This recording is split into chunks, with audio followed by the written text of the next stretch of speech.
I always loved chord melodies, one of the coolest and most creative things you can do on guitar. And what better tune to explore than Autumn Leaves? It's a timeless jazz standard that offers tons of opportunities with its classic chord progression. So in today's video we're bringing the two together, chord melody meets Autumn Leaves. Here we go.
Autumn Leaves isn't just beautiful, it's a masterclass in harmony. The bass line moves in fifths, which gives the whole tune a sense of flow and logic, perfect playground for chord melody.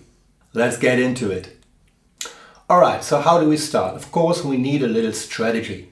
First we look at the melody, that's a foundation. Next we'll sort out the chords underneath. And finally we bring it all together in a smooth chord melody arrangement. My name is Markus. Please check out my Patreon account, the link is in the description. Alright, let's start with the melody. I'm going to play it slowly to the tab so you can see how it works.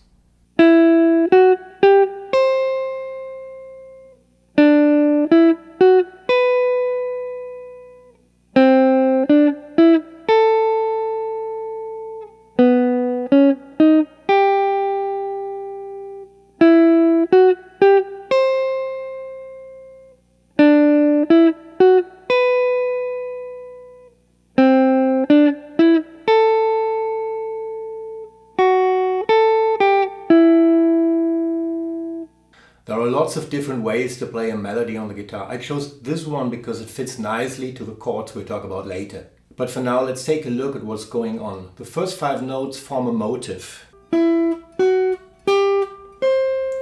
And that motive repeats itself just one step lower. The notes aren't exactly the same, though they are adapted to fit the scale. What does that mean? We're in the key of E minor or G major, so we can only use the notes that fit to that scale. The third line follows the same rule. Just one step lower. And so does the fourth. If you're into jazz theory and scales, these last 4 notes are part of the melodic minor scale, which is an incredible beautiful way to get back to the root note.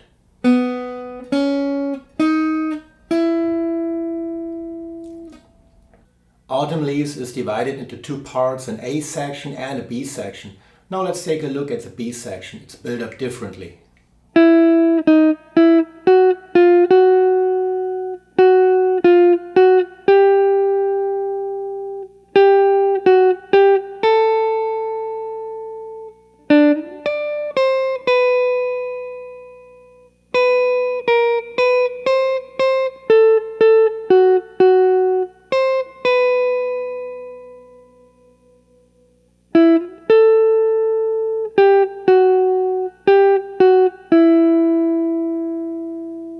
The chords are the heart of this beautiful tune. To understand how they work, we need to look at how the different voices or notes move from one to the next. But don't worry, it sounds more complicated than it actually is. Here are the chords of the A section.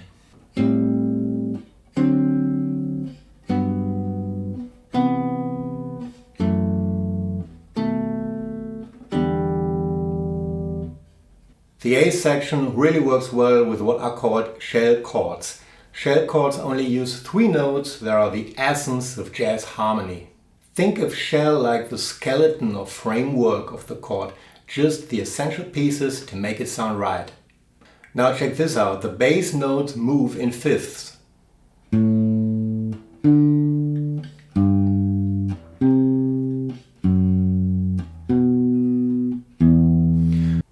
A super typical pattern in jazz and especially autumn leaves, same sequence in the circle of fifths.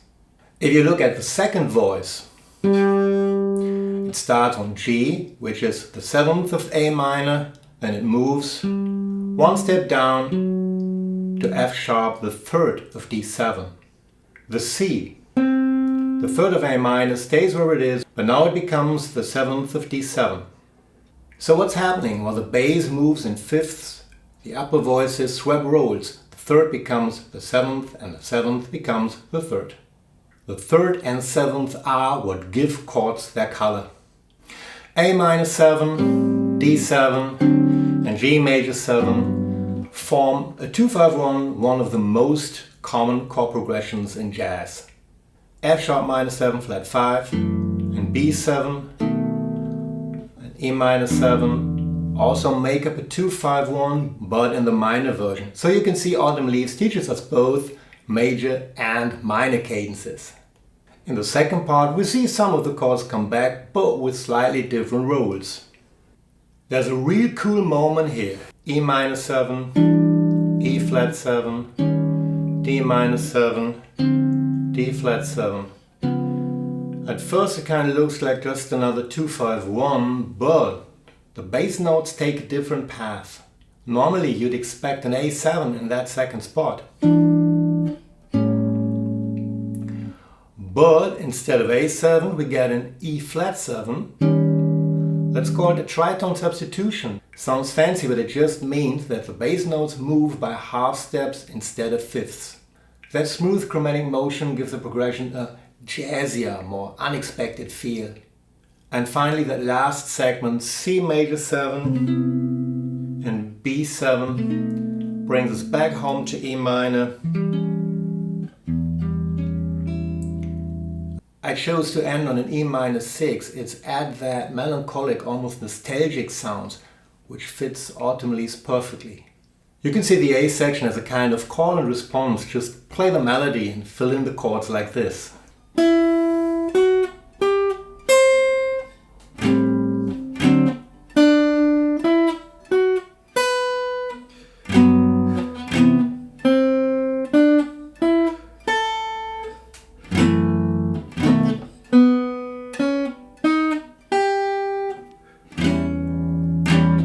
Now let's take a look at the B section. I decided to play the F sharp minor 7 flat 5 like this. We need the F sharp in the melody, so it's actually an A minor 6, but A minor 6 and F sharp minor 7 flat 5 share the same notes, so it's not that big of a deal. And it's easy to go to B7 from here. I'll play a D sharp diminished, which is basically a B7. This leads us to E minor. We can do this lovely chromatic line. In fact, E minor is G over E, so I can do a little trick here. I change G into G flat. That sounds amazing. And leads us straight to A minor. A minor with a drop 2. So what is a drop 2? Take a look at this voicing of A minor 7. Easy to play on a piano, but almost impossible to play on guitar. Now I just transposed the second highest note, G, one octave lower, and now it's nice and easy to play. You can do this with every 4-part chord and every inversion. This is D7, now a higher version of D7, with a root note in the melody. Wes Montgomery played this voicing in Caravan. It's a really lovely voicing. And a diminished chord leads us to G major 7. You can do a lot of stuff with diminished chords, just use them as a substitute. The next part starts on C major 7. And goes to F sharp minor 7 flat 5, another drop 2. This is a basic shape of F minor 7 flat 5. And I go to B7, I use my thumb. then a lovely diminished again. Or you can play 5 notes if you want to. And E minor 7. And then I go to the 2-5-1 we talked about earlier.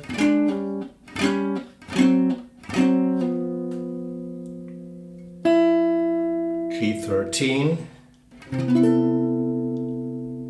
C major 7 with a 13. And B7 brings us back home to E minor 6. You can use this little trick to end the whole song.